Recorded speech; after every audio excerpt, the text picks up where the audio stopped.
Welcome. It's time for the papers as we do every single morning. And today, just like yesterday, I'm joined by Mary Bashra Alimi. You're welcome once again. Thank you very much, Mazin. Let's take a look at the papers. Let's please. Do you want to begin?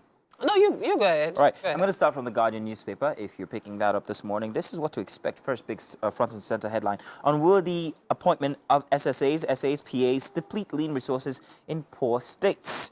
Lagos Assembly insists on rejection of 17 commissioner nominees, and OAU, we just discussed this, bans hugging, sitting on laps, skimpy dresses, tattoos, others on campus.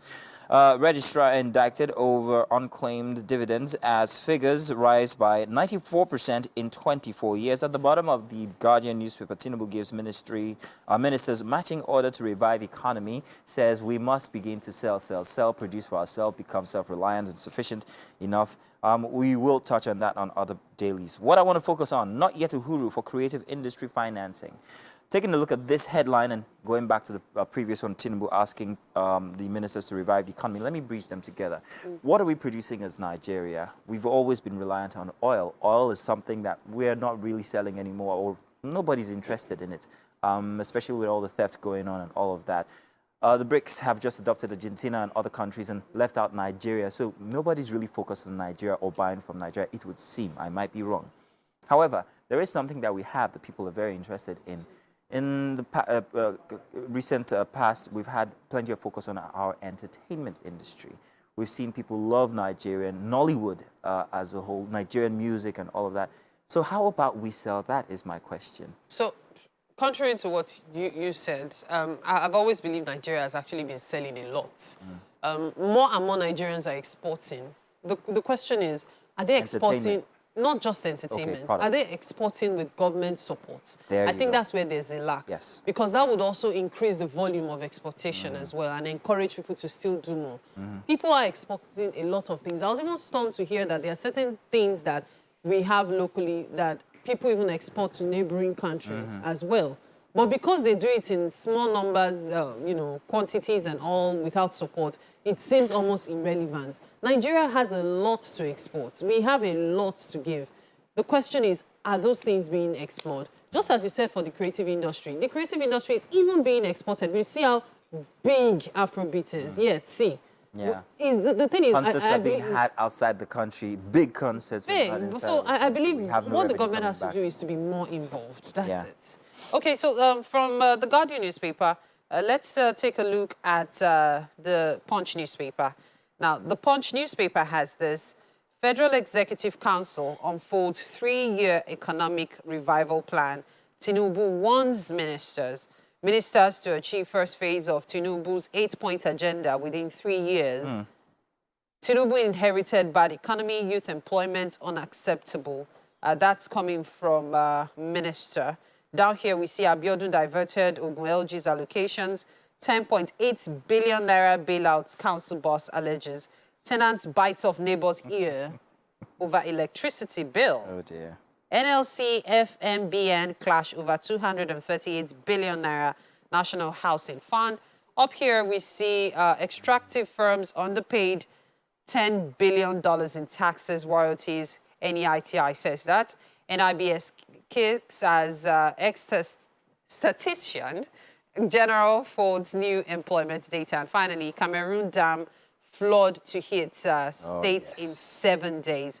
7 days. It's a countdown now. Yeah, 7 days. We're going to feel the effects. Now, did you know that the name of the dam? I can't remember.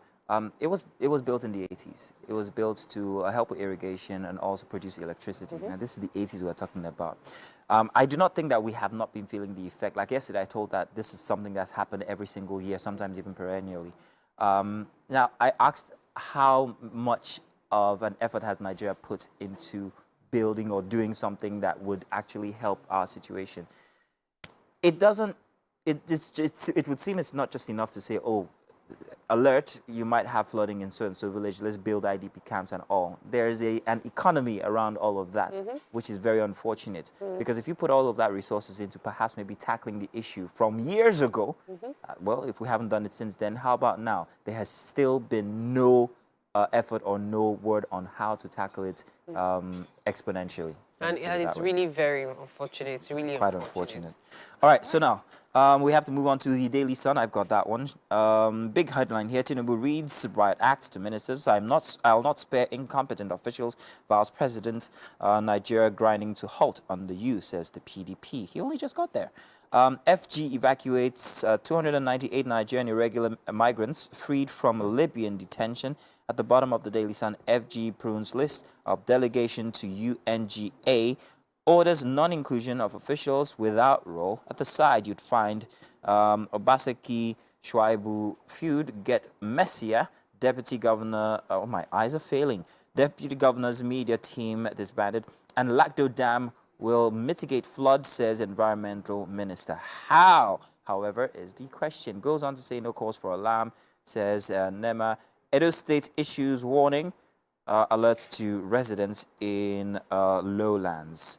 And if you have been to Edo State recently, especially on the way to Ore Road, it's a very beautiful piece of a road, very free. But recently, it's become quite the driver's trap, because there's flooding on that road, and it shouldn't be. It's weird. Well, sad situation there. All right, from there, let's take a look at the president. That's the Daily Trust newspaper now. Now, the Daily Trust newspaper has this: President Tinubu unveils 8-point agenda, warns ministers against underperformers. We inherited very bad economy coming from Wale Edu. Find short-term solutions to fuel subsidy removal, forex crisis. Expert tells federal government. Well, I guess we'll talk about that, because short-term solutions usually prove to be long-term problems eventually. Band-Aid. Tribunal. Kano APC declares fasting prayers 48 hours after NNPPs. Residents invade Bayelsa warehouse, loots quelled. 2022 palliatives said to be spoiled. Tinubu bars officials without specific rules from attending UNGA. Well, so much more to check on the Daily Trust newspaper this morning. As it is, oh well, there's just so much going on. There is so much. There is just so much. Well, hopefully you got something from the headlines that we've just given. Maybe pick up a paper, tell us what you think, use the hashtag WakeUpNigerianTVC.